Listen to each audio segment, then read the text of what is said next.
यानंतर बघूया पुढली एक महत्त्वाची बातमी। बारामतीमध्ये सुनेत्रा पवारांनी बंपर विजय मिळवल्यानंतर आता त्यांच्या मुख्यमंत्री पदाची जोरदार चर्चा सुरू झालेली आहे। सुनेत्रा पवारांनी 2029 मध्ये मुख्यमंत्री व्हावा अशी इच्छा जय पवार यांनी व्यक्त केल्यानंतर आता यावरून राजकारण तापल्याचं दिसून येत आहे। बघूया। सर्वच बारामतीकरांची एक इच्छा होती की दादांना त्यांनी एकदा मुख्यमंत्री म्हणून बघायला पाहिजे होतं आणि आता वहिनी पण तसे खूप कष्ट घेत आहेत। तर मला वाटते 29 ला वहिनीच उभा राहतील आणि वहिनी आमची सर्वांची आशा आहे की ती जागा वहिनी मुख्यमंत्री म्हणून तिथं घ्यायला पाहिजे।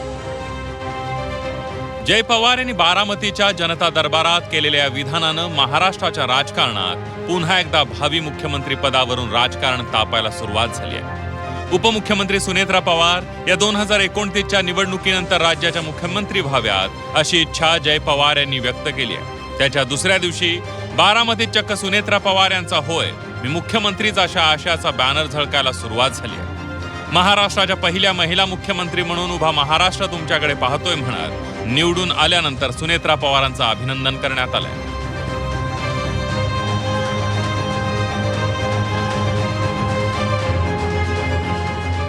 बारामतीतील रेकॉर्ड ब्रेक विजयानंतर राष्ट्रवादीनं प्रचंड आशावादी होत सुनेत्रा पवारांचं थेट मुख्यमंत्री पदासाठी ब्रँडिंग सुरू केलंय। यावेळी जय पवारांनी सुरुवात केल्यानं आता विरोधकांनी देखील जय पवारांना सदिच्छा देत भाजपला डिवचल्याचं दिसतंय। जय पवार यांना शुभेच्छा आहेत, त्यांनी त्यांच्या आईला मुख्यमंत्री करावं, आमच्या शुभेच्छा आहेत। धन्यवाद। जय पवार यांना शुभेच्छा आहेत, त्यांनी त्यांच्या आईला मुख्यमंत्री करावं, आमच्या शुभेच्छा आहेत। वहिनी या राज्याच्या मुख्यमंत्री झाल्या तर त्यांना पहिला हार मीच घातला। जय पवार यांच्या सुनेत्रा पवार मुख्यमंत्री पदाच्या विधानावर महायुतीत मात्र संमिश्र प्रतिक्रिया उमटत आहे। उपमुख्यमंत्री एकनाथ शिंदेंच्या मुख्यमंत्री पदाची इच्छा उरी असलेल्या शिवसेनेला जय पवारांचं विधान गैर वाटत नाहीये, तर भाजप मात्र आकड्यांचं गणित मांडत जय पवारांना सबुरीचा सल्ला देताना दिसतंय। आईने मुख्यमंत्री व्हावं ह्यात काय गैर काय? कोणत्याही मी अनेक वेळा सांगत असतो की कोणताही पक्ष असेल त्या पक्षाचा नेता हा मुख्यमंत्री व्हावा, त्या पक्षाच्या कार्यकर्त्याची भावना असते, ती गैर नाहीये। सुनेत्रा पवारसाठी राष्ट्रवादी अजित पवार गटाचे म्हणतील, एकनाथ शिंदे साहेबांसाठी आम्ही म्हणू, भाजपसाठी भाजपचे नेते म्हणतील, हे सर्व असलं पाहिजे।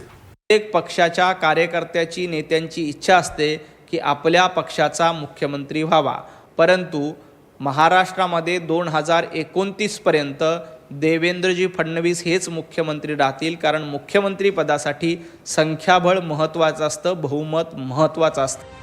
खरं तर 2029 उगवायला आणखी 3 वर्ष शिल्लक आहे, पण आतापासूनच शिवसेना असो किंवा राष्ट्रवादी महायुतीच्या दोन्ही मित्रपक्षांनी उघडपणे मुख्यमंत्री पदावर दावेदारी सुरू केली। त्यामुळे 2029च्या निकालाआधीच महायुतीत मुख्यमंत्री पदासाठी रस्सीखेच सुरू झाल्याचं दिसतंय।